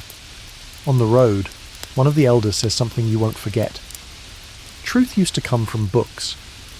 Now it comes from firelight. Sevens, he's not wrong. You visit a ruined chapel where someone has painted over the altar, not with saints, with images of birds, flames, trees, symbols of old stories, folk spirits, forest gods. Someone's mixing traditions now. Pagan and Christian. Myth and memory. A local healer gives you an herb bundle and says it's been blessed by the Storm Mother. You raise an eyebrow. She shrugs. She listens more than your bishop does. Fair. There's a shift happening. You can feel it. The old religious leaders still hold power in cities where cities still stand, but out here, in the woods, the ruins, the hunger, the people follow those who speak with stories. One night, you share a hut with a travelling teller. Not a priest, not a merchant, just a man with a satchel full of handwritten scraps, poems, legends, dreams. He says he trades them for food and shelter. You ask why. He says, because people don't want bread. They want reasons. Sevens. You read one. Sevens. The sky has gone quiet, but not dead. The stars still remember us. Wait. Just wait. The fire returns.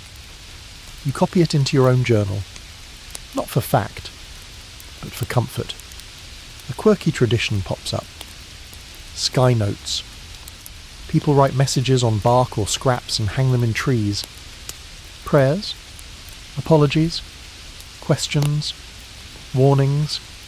The trees sway with voices. One note says, I miss the bees. Another, Dear son, we're sorry. Please come home. Sevens. You tie your own note to a branch. It says nothing. Just a drawing of a flame.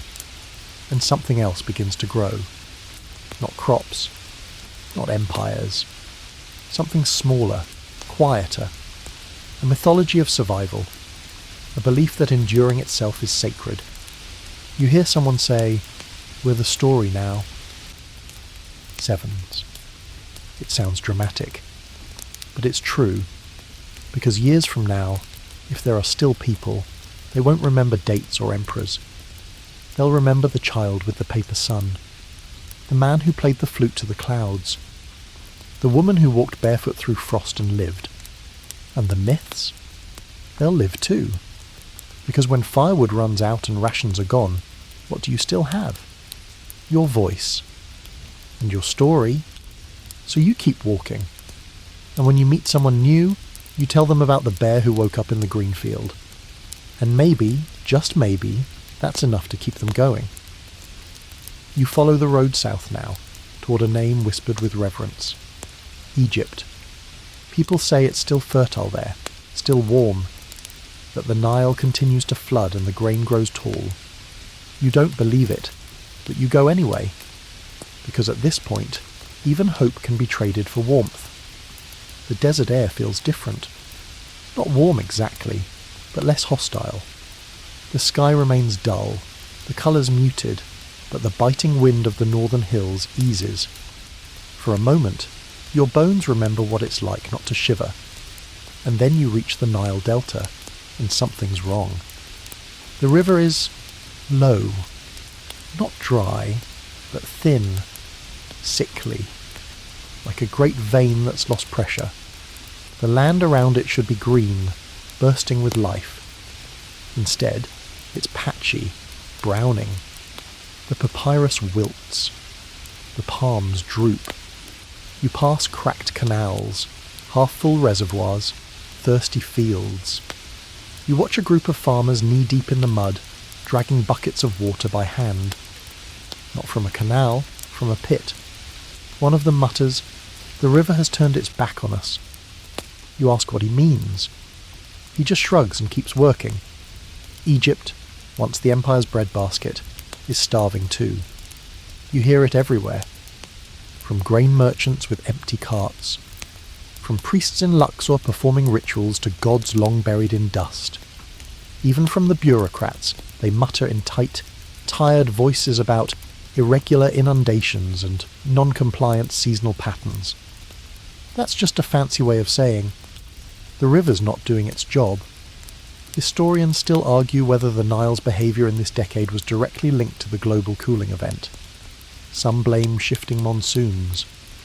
Others cite volcanic aerosols disrupting rainfall patterns in Ethiopia. You don't have charts or models. You just see the river failing, and people pretending it isn't. You enter a small temple off the river's edge. Inside, it's cooler. Dim. A scribe is there, bent over a record book. He's still charting the water height, still scratching glyphs into a long roll of parchment. You peek. There are more red marks than black, more warnings than blessings. He notices you and says, "We used to rely on the flood." Then, after a pause, Now we rely on rumour. 7s. You nod. Rumour's all you've had for a while now. The temple smells like oil and ash. There's a pile of offerings in the corner. Dried fruit, carved beetles, old coins. Someone's placed a crude figurine, half Christian, half Egyptian, arms raised, haloed by feathers. You ask who it's for. The girl nearby whispers, "Whoever listens." There's a new pattern here. Hybrid faiths. Christianity still rules the churches, but the old gods are sneaking back in through the cracks. Ra, Osiris, Isis. Names spoken under the breath. You see charms, ankhs drawn beside crosses, solar discs etched into door frames. No one wants to call it superstition, but no one calls it heresy either. One strange detail: people are painting their faces again.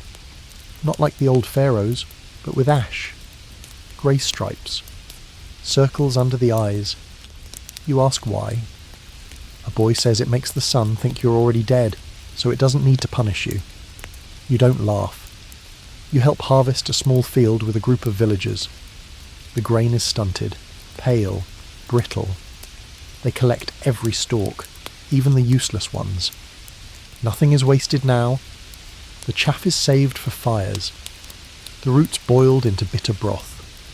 Later, they offer you a piece of dried lotus root. It tastes like chalk, but you thank them anyway. You've learned to appreciate anything that doesn't taste like bark. That night, someone pulls out a harp. Cracked, dusty, but still playable. She sings in an old tongue. You don't know the words, but you recognize the feeling. The melody aches like longing. When she finishes, no one claps.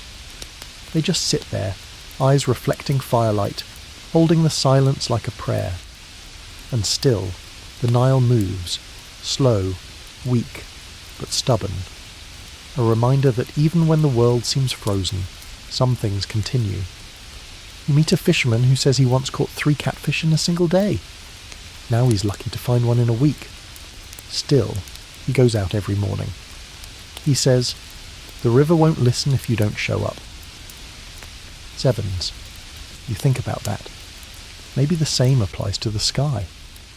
A priest tells you the pharaohs used to command the Nile with ceremony and math, that temples measured its rise and fall to the inch, that the calendar was born from this river. And now they use sticks and prayer.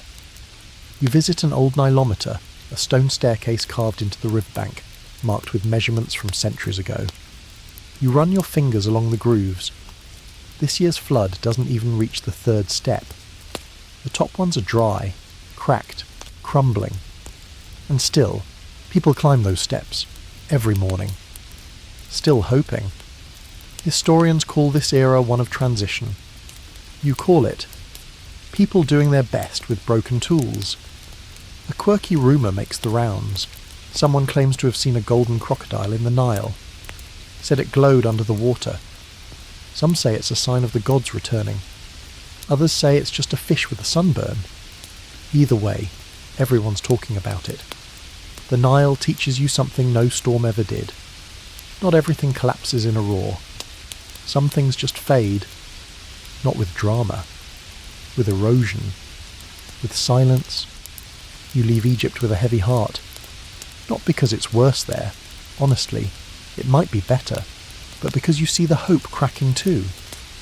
And when hope goes, what's left? Still, you fill your flask from the Nile. Just a little.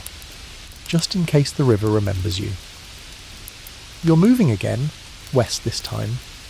The road is rough, but you've learned not to expect much from roads anymore. They used to mean something. Order, travel, news. Now they're just scar tissue on the landscape, reminders of what used to connect us. But you're not alone. No one travels alone now. You walk with a group. A widow from Carthage, 2 brothers from somewhere near Athens, a tanner who won't say where he's from. You don't ask. No one does. All that matters is where you're going, somewhere with food, or at least not death. You've started to see the pattern. It's not just cold. It's not just dark skies and dead bees and twisted crops. It's all of it. Dominoes falling in slow motion. Famine doesn't just starve bodies, it starves trust, law, order. One push, and everything slides. You pass a village wrapped in thorns. Literally. They've let the brambles grow thick around the edges, like a natural wall. You ask if they're afraid of raiders. One man says, "We're afraid of everyone." Sevens. Historians still argue whether climate change caused the collapse of societies, or just accelerated what was already falling. You're here, though. You see the sequence. The sky goes dark. The crops fail. People starve. People move. Migrations crash into each other. Cities strain. Wars ignite. It's not subtle. It's not metaphor. It's just gravity. You reach a ruined town in what used to be Illyria. The gate is broken. Inside, no one. Just bones and a broken loom. The wind whistles through half-burned rafters. Someone mutters, "Plague?" Someone else mutters, "Raiders?" You don't need to know. You just keep walking. You hear about new movements rising. Not kingdoms. Not empires. Clusters. Regions building their own rules, their own borders, their own stories. A city that refuses to let anyone under 30 inside. A fishing village that trades only in salt and furs. A highland community where every adult is armed, even the midwives. Each has a theory. Each has a plan. Most won't last the year. There's a river you can't cross because the bridge was burned in a dispute over barley. There's a hill you detour around because it's held by people who chant to fire and shoot arrows at strangers. You sleep under a cart with your knife tucked into your boot, just in case. And then come the revolts. You hear about one near Ravenna. The governor's granaries were full. He was holding out for a better price. People found out. They broke in, burned his house, released his livestock, ate every crumb of his emergency store in a single night. He was never seen again. Another town overthrew its local bishop, not because of heresy, because he was still feasting while his parish starved. His cathedral now holds barley sacks and dead rats. Even the eastern provinces, once more stable, are cracking. In parts of Syria and Armenia, revolts turn into migrations. Whole groups packing up and moving into the mountains. No permission, no leaders. Just collective decision. We're done waiting. You start to notice strange alliances forming. Pagans praying alongside Christians. Former enemies travelling together. Merchants bartering with thieves. The rules are changing. Fast. You ask a monk what he thinks is happening. He says, God is melting the world to see what survives. You believe him. One quirky group you pass. A kind of road cult. Dozens of people dressed in wool robes, dragging carts filled with dirt. They call themselves the Seed Bearers. They plant gardens along every path they travel. Not for themselves, for the future. You walk with them for 2 days. No one talks much, but they leave rows of garlic and onion in unlikely places. You never forget that. And then you cross into Gaul. What's left of it. Here, the cold feels wetter. The rivers are high, the fields flooded. You step through mud up to your calves. The locals have given up building walls. Instead, they live in mounds. Huts of sod and hay, sunk into the earth, hidden from view. One man invites you into his burrow. Inside, warmth, sour bread, and a faint smell of mould. He shows you his map, not of roads, but of places not to go. Here be warlord, he says, pointing. Here be ghosts. Here, famine. Here, silence. You ask what silence means. He says, no one came back. Sevens. You mark your own copy. In the cities that still have structure, everything's changed. Markets are half empty. Temples echo with fewer voices. Scholars now study wind patterns and fungus growth more than scripture. What's sacred now? Food, fire, trust. You meet a caravan headed for Spain. You ask why. The leader says, because the goats are still alive there. That's enough. You join them. As you travel, you see ruins turning into villages again. Not full rebuilds, more like nesting. People moving into old structures, patching them with whatever works. Broken churches with gardens in the nave. Villas turned into granaries. You see old statues with turnip baskets at their feet. This isn't restoration. This is repurposing.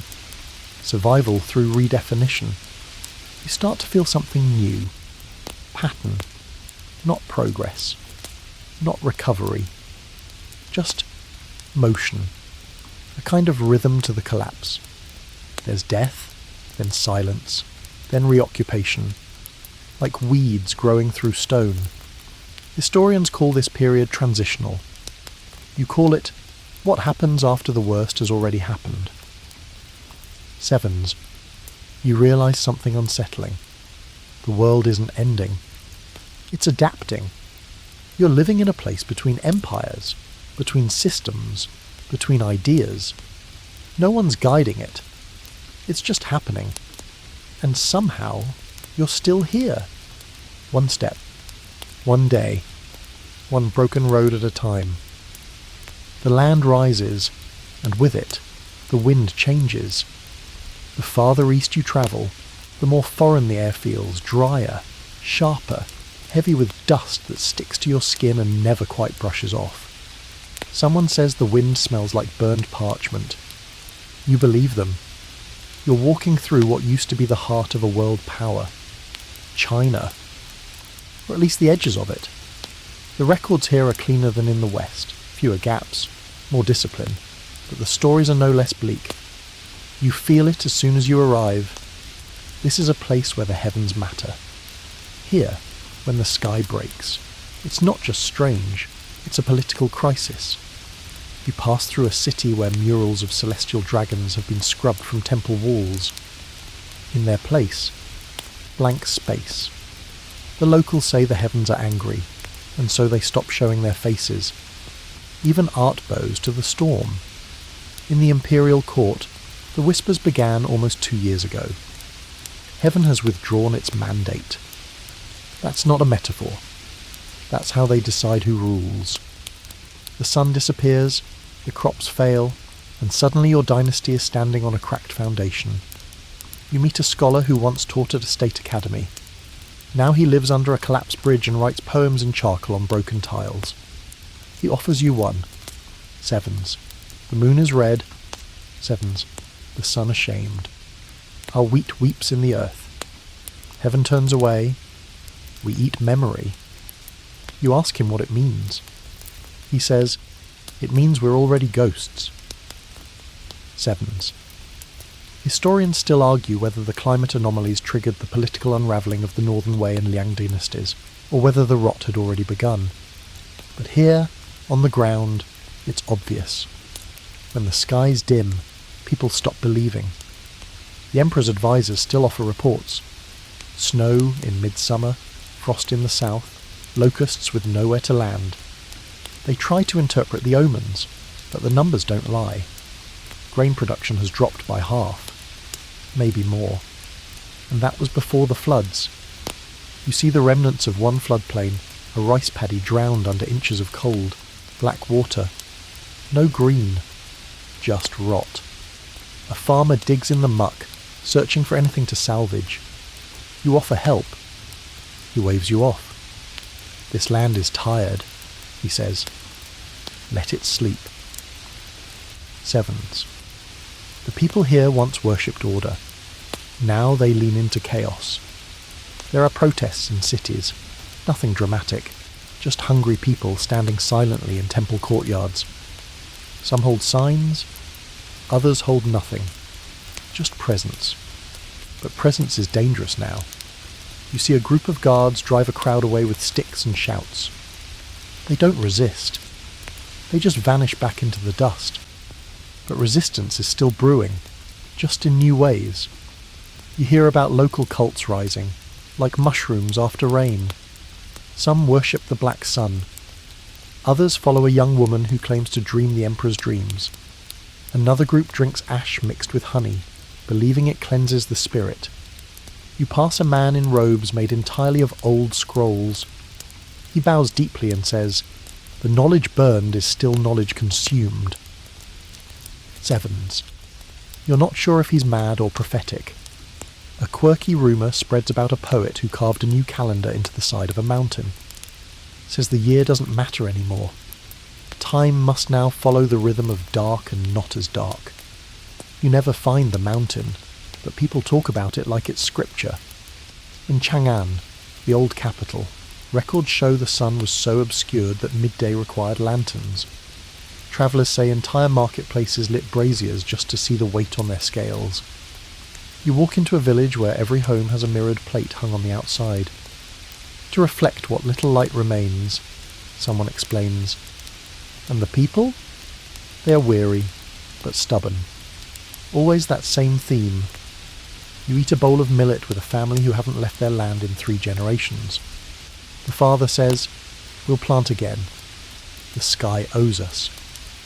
You want to believe him? You want the sky to feel guilt. One woman says the clouds speak now. She listens every morning before she feeds the pigs, what few remain. She says the tone of the wind changes if the harvest will be worse than the last. You think she's joking. She's not. You attend a funeral, not for a person, but for a tree. The ginkgo that fed the village for decades. It finally died this spring. They bury it like a friend. Someone sings. Someone scatters rice. Everyone cries. Even the children here seem older. Their eyes don't search the sky for fun. They watch it, like a predator. Every change in colour, every shift in shade, an omen, a message, a warning. You begin to write again. Not just thoughts, observations, sun angle, bird calls, wind directions. You're not a scholar, but you understand now why they try to track the sky so obsessively. When everything is chaos, patterns feel like safety. Historians say China was resilient during the crisis, that its bureaucracy held, that it adapted, that it survived. Maybe that's true, but from where you stand, it looks more like bending, not standing. And there's a difference. You head south, away from the rivers, toward the hills. A woman gives you a handful of bitter berries and says, "Eat these if the fever comes." You ask what kind. She shrugs. Whichever fever finds you first. Sevens. You nod. That makes sense. As you walk, you look up at the sun, a faint disk behind dirty gauze. You raise your hand to block it, but there's hardly anything to block. And still, you keep walking, because the mandate may be broken. But you're still here. You cross into the jungle expecting colour, lush greens, birdsong, warmth. But even here, the world feels quieter than it should. The trees are tall, yes, the air thick, but something's off. The canopy is thinner. The sounds are dulled. The Mayan lands are strangely still. You've heard stories. Glorious cities, step pyramids, astronomers who could chart the stars with a glance, stone-carved calendars predicting eclipses to the day. In your mind, you expect bustle and ritual and fire. What you find instead is absence. You reach a settlement, overgrown, half swallowed by vines. It doesn't feel abandoned. It feels paused, like the people just walked away mid-sentence. A merchant you meet calls it static. He says the cities still stand, but the spirit is gone. Trade has slowed. Festivals are smaller. The priests no longer speak with the same confidence. You ask what happened. He shrugs. The gods went quiet. Sevens. You follow the trail deeper inland and start to see it with your own eyes. Once busy plazas, now covered in fallen leaves. Altars cold. Murals faded. Farmers planting with doubt in their hands. Historians still debate whether the 6th century crisis reached Central America directly, whether the Mayan droughts and urban slumps align with the global cooling or were entirely regional. But whatever caused it, volcanoes, sun cycles, or something closer to home, the outcome is eerily familiar. The crops are thinner here too. Maize with curled edges, cocoa trees without pods. You meet a young girl holding a bowl of tamales and she offers you one, half the size of what it should be. Still, you accept it gratefully. Food is never just food now. It's proof of resilience. A scribe in a nearby village still keeps the calendar. The tzolkin, the harb, the long count. You look over his shoulder and see it's still precise, still meticulous. But there's hesitation in his hand. He tells you, the stars move as always, but they no longer agree with the seasons. You ask what that means. He just frowns. In one temple, a priest paints with soot. Not pigment, just ash mixed with water. Black on grey stone. He paints the god of maize, kneeling. That's not traditional. That's desperate. The old rituals are changing. You witness a fire ceremony where the participants wear masks not of jaguars and serpents, but of something else, creatures with wide eyes and jagged mouths. Not sacred animals, threats. The symbolism has flipped. A new story is spreading, that the gods are not angry, but missing, that they walked out of the sky like people walk out of a house, that they're watching from afar now, deciding whether to come back. You pass a stone stele carved with unfamiliar glyphs. A man nearby says it was a prophecy, etched just last year. You squint. Something about 7 darkened moons, fields without echoes, children born without rain. You realise even the ancient scripts are being rewritten to fit what's happening now. One quirky tale you hear involves a parrot that speaks in human voices. Not words it mimics, full sentences. It lives near a ruined observatory and recites prayers no one remembers teaching it. People visit it for advice. You don't find the bird, but you meet someone who claims it told him to stop planting and start building boats. That same day, you see a long wooden canoe half built in the jungle, tied to a tree. No water in sight. The sense you get is not collapse, but retreat. The cities aren't falling from the outside in. They're pulling inward, shrinking, preserving, like turtles tucking their heads into their shells. You're told that in Copan. The markets are silent. That in Tikal, people only gather on the darkest nights. That one pyramid was found with its top stone cracked, and no one will go near it. But here's the difference from the Roman world, from the East, from Egypt. Sevens.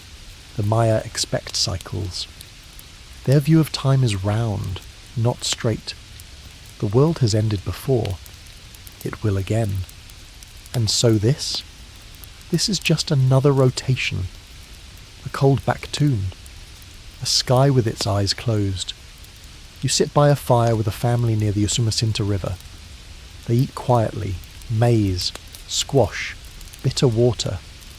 The grandmother tells a story about the first son hiding from the gods, and the animals who went to find it. One of them, a hummingbird, carried a spark in its beak and lit the world again. You ask how it ends. She smiles. That part hasn't happened yet. Sevens. You sleep under stars that pierce the smoke-hazy sky. They shine dull, but steady. You imagine what it would feel like to wait not for a sunrise, but for a whole cosmic shift. A reset. A turning of the wheel. One last note sticks with you. You meet a boy building a miniature pyramid out of clay and sticks. You ask what he's doing. He says, making a home for the sun when it comes back. You ask why. He shrugs. Because it's going to need somewhere to land. Sevens. And suddenly, you believe him. Because maybe the world doesn't need rebuilding. Maybe it's just waiting to resume. You sit on a crumbling ledge, high above the valley below. From here, the earth looks still, peaceful, even. But you know better. The silence beneath your boots isn't calm, it's exhaustion. The kind that settles after decades of upheaval. Because by now, you've walked through what's left of empires. You've seen temples gutted, cities shrunk to hamlets, kings reduced to names whispered with either reverence or bitter laughter. You felt the edges of the world fold inward. This wasn't just a bad year. It was the start of something broken. Historians have a term for it now, the late antique Little Ice Age. You roll the words around in your mouth like dry stones. Accurate, sure, but they don't really capture it. It wasn't just cold. It wasn't just dark. It was everything at once. A convergence of climate, disease, war, loss, and uncertainty. You remember when it began. The sun dimmed. The ash fell. Crops withered. Then came the plague, the hunger, the madness, the silence. And now comes the long unravelling. You walk into what used to be a city. The stone bones are still there. Arches, aqueducts, mosaics half covered in weeds. But no clamour, no laughter, no bells. Just the wind through doorless halls. A man you meet calls it a dead century. But he's wrong. Dead things don't move. This world is still shifting, just in a slower, rougher rhythm. Like a wagon with a broken wheel that keeps dragging forward anyway. You trace your finger along a wall etched with names.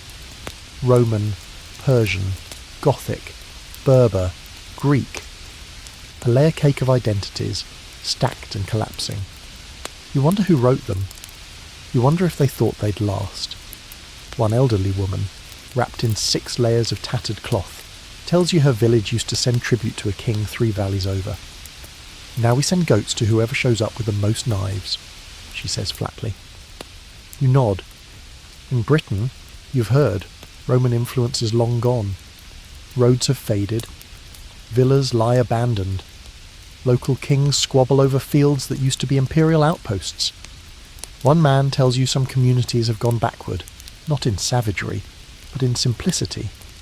No more writing, no more taxes, just survival. And not just in Europe. Across the Middle East and North Africa, the long, slow retreat of Rome and Persia has left holes. Into them pour smaller powers, tribal leaders, desert lords. Some bring law. Others just bring knives. You hear about a caravan crossing the Sinai with scrolls instead of silk. The scholars say they're preserving knowledge. You wonder if anyone will be able to read those scrolls in 50 years. One quirky traveller you meet has a sack full of cracked Roman coins. He uses them as game pieces. History's got no more use for these ROE jokes, and flips one into a nearby well. You don't laugh, because while the big things are collapsing, the little things, the fabric of life, are fraying too. The village midwife has no herbs. The blacksmith reforges scrap instead of forging anew. The roads are unsafe not just because of bandits, but because no one remembers who's supposed to protect them. You see hunger in every face, even the ones that smile. And yet, people still light fires, still bake bread when they have flour, still sing, not loudly, but enough. You sit by a creek one evening with a farmer who's planting barley. The soil's weak, the rain's uncertain, but he digs anyway. You ask why. He says, because not planting guarantees nothing. Sevens. That line stays with you.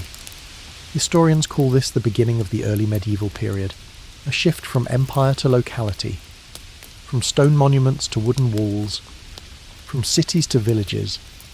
But for you, it just feels like the world shrinking into itself.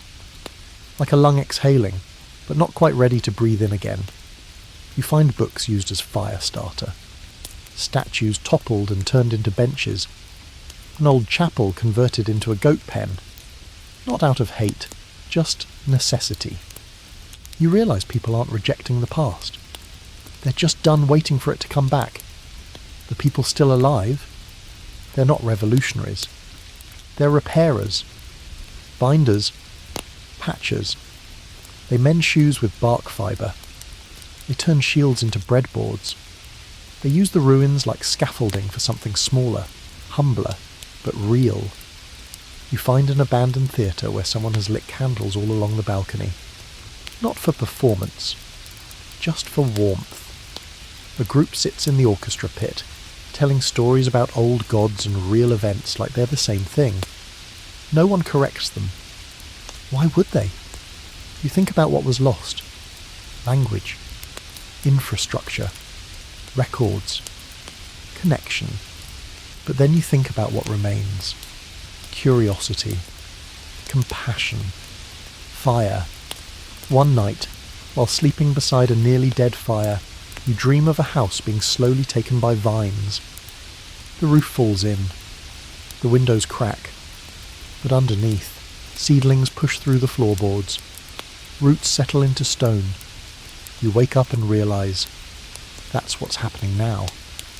Not just decay, reseeding. The century broke its spine, yes, but the pieces didn't scatter. They just shifted, reformed. Somewhere, a monk is copying Virgil by candlelight. Somewhere, a farmer is teaching his child how to rotate fields. Somewhere, a girl is singing a lullaby made from 4 different languages, none of which she speaks properly. But the tune is beautiful. And you? You keep walking. 1 foot in the past, 1 in the possible. Because the Dark Age isn't just about collapse. It's about what's left when the light returns. You step onto a narrow path lined with mossy stones and wildflowers reclaiming what used to be a road. It doesn't lead to a palace, or a marketplace, or any place you've heard of. But you follow it anyway, because the world hasn't ended. It's just gotten quieter. And scattered along this quiet, people, survivors, rebuilders, not in the grand, chest-thumping way, no brass trumpets, no glorious flags, but in small, stubborn actions, stitching the seams back together, thread by rough thread. You come across a hilltop monastery. At first, it looks abandoned. Ivy climbing up the stone. Bells silent. But step inside, and the scent of ink and melted wax hits you. A scribe sits hunched over a page, copying a book you recognise. On agriculture, by a Roman named Columella. It's a farming manual. You ask why. He says, because someday someone might need to plant beans. You watch him work in silence. The ink freezes slightly on the page. Down the slope, a garden sprouts. Not well, not evenly, but there. The monks have terraced the hillside, diverting what little water they can. Potatoes, cabbage, leeks. Every sprout is protected like a newborn. One old man says they lost half their beehives but managed to keep the wax press running. He hands you a candle. It's lumpy and smells faintly of thyme. You carry it like treasure. In another village, you meet a healer, not trained, not official, but practical. She keeps a notebook of symptoms and plants. Yarrow for fever. Burned honeycomb for wounds. She says she learned most of it through trial and error. You ask how she knows what works. She shrugs. They don't die as fast. 7s. Historians rarely record names like hers, but you remember her face. You spend time with a blacksmith who's taken up the art of turning old swords into ploughshares. Literally. You ask him if he misses the days of empire, of standing armies and grand orders. He spits in the forge. We've got too many swords, he says. Not enough bread. Fair point. You meet a midwife who travels with a goat for milk and a satchel of dried herbs. She works alone but knows every hamlet within a day's walk. She's delivered 20 babies in a single season. 1 died, 19 lived. You ask her how she does it. I stay sober and wash my hands, she says. Apparently that's enough. 7s. 1 quirky habit you see in a rebuilt town. Sun catchers. Bits of mirrored metal hung in trees to entice the sun to stay longer. Kids polish them every morning. Some people swear they work. You kind of hope they do. You stumble upon a school, barely more than a hut, with a roof that leaks and benches carved from stumps. The young teacher uses charcoal on stone instead of ink. The students are barefoot, some still hungry, but they repeat every word she says with reverence. She teaches numbers, letters, the phases of the moon. She says, we don't know everything, but we remember enough to ask. 7s. You sit in on a lesson. She writes 1 word in all caps. Again. Later, you hear her tell a student, we are not the end, we are the middle. 7s. You carry that line with you. In a mountain pass, you meet a group of children who've memorized songs about stars. Not because anyone made them, but because their grandmother did. And now she's gone, and they don't want to forget. They point out constellations, some real, some invented. One they call the bread basket. Another, the lost bee. 7s. You nod. All stars are real if you believe in them. You come to a valley where people are building again, not patching, not hiding, but truly constructing. Walls from stone, roofs from thatch. They've figured out a way to fire clay bricks again. Someone's designing irrigation with hollowed logs and gravity-fed lines. You watch a child pump water using her foot and laugh like it's magic. It kind of is. One man shows you a loom made from scrap wood and vines. The cloth is rough, but it holds together. We'll get better, he says. We used to weave for the king. Now we weave for each other. You like that better anyway. You sit with a carpenter carving letters into wood. Not religious ones. Recipes. She's writing a cookbook, she says. Just in case people forget how to make bread. You flip through it. Oatcakes. Boiled chestnuts. Bark stew. Not delicious, but human. In a sunken chapel, someone has painted over the old frescoes, not to erase, but to add. Bright shapes. Flowers, rivers, bees, suns. So many suns. You ask why? A man sweeping the steps says, because we want to remember the light, not the dark. 7s. You reach the edge of a new settlement one evening. They invite you to stay, offer you a space on the floor, a bowl of warm millet, a seat near the fire. No questions asked. You realise this is the first place where you weren't sized up, measured, feared. They tell stories, not just of the past, but of what comes next. Of new maps, new songs, new kinds of trade. They plan to send someone west to see if the bees are returning. East, to find a scholar who might remember how to make glass. North, just to check if the snow's still falling. They ask what you've seen. You hesitate. Then you tell them. Not everything. Not the death. Not the despair.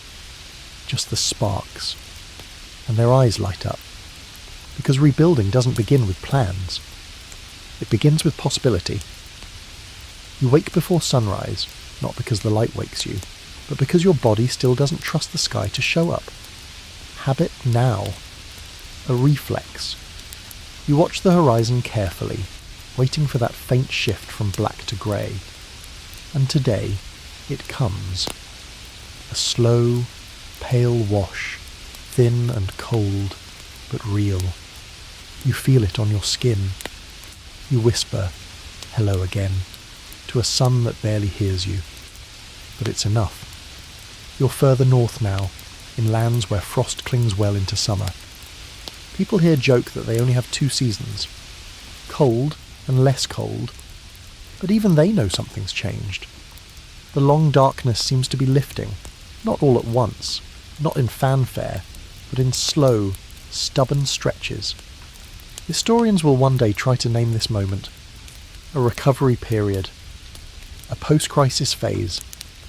But you just call it breathing room. And with that breath comes something else. Curiosity. You meet a group of travelling monks collecting reports of the sky. Not scriptures, not sermons, weather notes.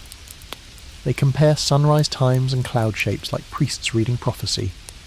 You overhear one say, "The light is returning, slowly, but it is." Sevens. In Constantinople, the court is rebuilding, not just walls, but reputation.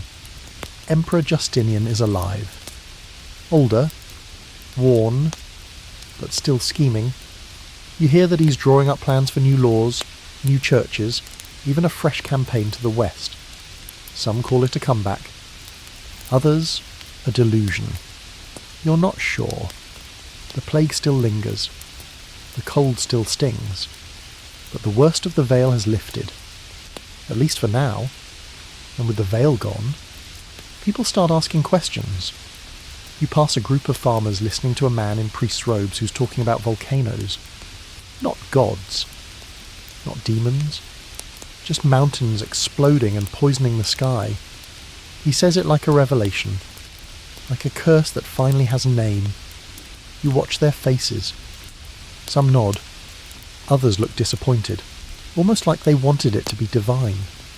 You hear whispers about scientists in distant lands, building devices to track sunspots. Not today, of course, but someday.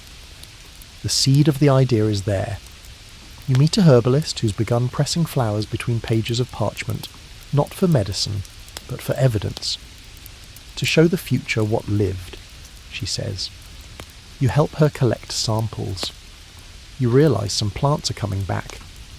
Slowly, weirdly, as if they, too, were hiding. Then one evening, someone pulls out a polished copper bowl and says, "You know, this might reflect the sun again soon." You all laugh. The idea feels absurd, but kind of wonderful. That night, around the fire, a traveller pulls out a strange square of wax-sealed cloth. Inside, a tiny scroll. He unrolls it carefully, reverently. It's a map, not of roads, but of possibilities. Places people are sending runners. Settlements rumoured to be thriving. Beekeepers who've seen hives buzz again.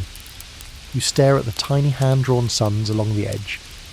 He looks at you. We're not done yet. Sevens, and that's when it hits you. Sevens. You made it out. Not untouched, not unchanged, but alive. You think back to where this started, 536 AD, the year the sky turned its back, the year the world froze in mid-breath. You didn't know it then, but it was the beginning of a long, bitter test. Not a single winter. A stretch. A trial. A gauntlet. And now, you walk through its fading shadow. That doesn't mean everything's fixed. Famine left scars. The plague still haunts the edges of memory. And the sky? It still feels fragile, like a sheet of cracked glass. Better not to lean on it too hard. But there are signs. Shoots breaking through frost. Fields that don't fail every time. Children born who don't cough through their first year. Songs that don't sound like mourning. And a question keeps rising. What if it happens again? You meet someone who spent the last year writing a guide. How to store food. How to read the wind. How to treat boils without priests. He says it's for his grandchildren. Just in case the sky gets angry again. You read it. It's half folklore, half field notes. But it's brilliant. You tell him that. He smiles. We're all scholars now. Sevens. Historians will later compare notes, 536, 540, the eruptions, the climate drop, the plague, the social fractures. They'll argue over timelines, causality, who suffered more. Some will even deny it was as bad as the stories say. But the stories remain. You walk into a gathering where people sit in a circle, each holding a rock, a page, or a small carved figure. Each represents something they saved. A woman holds a scrap of a lullaby. A boy shows a chipped bowl he ate from the entire famine. A man clutches a stone with an X etched into it, his mark, left on every wall he passed during the worst year. They all survived. So did you. You breathe deep. The air doesn't burn. The clouds move naturally now. The bees, you hear one, faint but real, buzz past your ear. The world hasn't healed, but it's healing. And as you look toward the horizon, hazy, uncertain, but no longer black, you whisper a silent truth to yourself. Sevens. This was not the end. This was the hinge. And you're still walking through the open door. You find yourself standing on a rise at twilight, looking down at a small cluster of homes, roofs patched with bark, walls made of salvaged stone, light flickering from narrow windows. It's not much, but it's something. And in this century, that's a miracle. You're not a visitor anymore. You've become part of these places, another quiet figure moving between the ruins and the rising. You help repair walls, pass around bowls of stew, share stories at dusk. You've stopped waiting for the world to go back to normal, because it's not going back. It's going forward, and forward means smaller, simpler, slower, but not worse. Someone once told you that trauma leaves fingerprints on history. Now you see them everywhere, in the way people save seeds like holy relics, in how new songs carry the rhythm of old grief, in how every house has a sun charm hanging by the door, just in case the sky forgets again. And people are talking more openly now, not about what happened, but what could. There's a cautious optimism rising in the smoke and the soil. Not hope, exactly. More like readiness. If the sky breaks again, maybe we won't be so helpless. You overhear a conversation near a public well, someone suggesting building a second storage barn, just in case the harvest is too good to fit in the first one. That's new. That's wild. You meet a boy who's memorized the names of all the constellations. Not the old Roman ones. Not the Mayan charts. His own. He points at a cluster of stars barely visible and says, "That one's called the steadfast ox." You ask why. He shrugs. Because it doesn't move. You smile. In the next village over, someone's trying to rebuild a water wheel. It creaks like an old man's knees, but it turns. And when it does, you hear laughter, clear, honest laughter, as if someone's heard music for the first time in years. You pass a chapel-turned-workshop where people are copying texts by hand. Not religious ones, recipes, folk remedies, building techniques, wind patterns, practical knowledge. One scribe says, "We're writing manuals for the future." Sevens. And that's the mood now, everywhere you go. A shift from survival to relevance. From getting through the day to building the next one. You remember when every sunrise felt like a dare. Now, it feels like a gift. People gather in the evenings, not to mourn, but to plan. There's talk of replanting forgotten orchards, of carving safe routes through the mountains, of sending scouts to lost towns to see if anyone's still alive. And under it all, always, is the memory. The year the sun dimmed. The crops failed. The sky felt angry. You lived through it, not unscarred, not untouched, but unchanged in your ability to love, build, sing, share. You meet a woman weaving baskets out of river reeds. She tells you, everyone says it was the worst year in history, but it wasn't the end. She hands you a basket. This is what we do. We carry on. Sevens. You leave the village one morning just before dawn. You walk alone for a while, past fields growing green again. There's birdsong in the trees. A real sunrise, muted but golden, edges into the clouds. You pause, just for a moment, and listen. The wind no longer sounds like warning. It sounds like breath. And then you keep walking, because even after the worst year in history, you're still here. The world didn't end. It turned. And now, so do you. You lie down now, head resting against something soft, maybe a pillow, maybe a rolled-up cloak. The story's behind you. The journey's done. You're not trudging through frostbitten fields anymore. You're warm. You're safe. Let the images fade now. The red halo around the moon, the snow falling on summer wheat, the silence of a river that forgot to flood. They were real. They mattered. But they're over. And you made it through. The world turned grey, but you turned with it. Breathe slowly now. Let your body settle. Let your thoughts loosen their grip. Every sound around you, the hush of a fan, the distant hum of night, is part of your own rebuilt rhythm. You survived the darkness. The light belongs to you again. The worst year in history didn't take everything. It left behind stories and breath and you. So close your eyes. Let the past grow quiet. Let your heartbeat match the soft wind rustling through distant trees, gentle, patient, steady.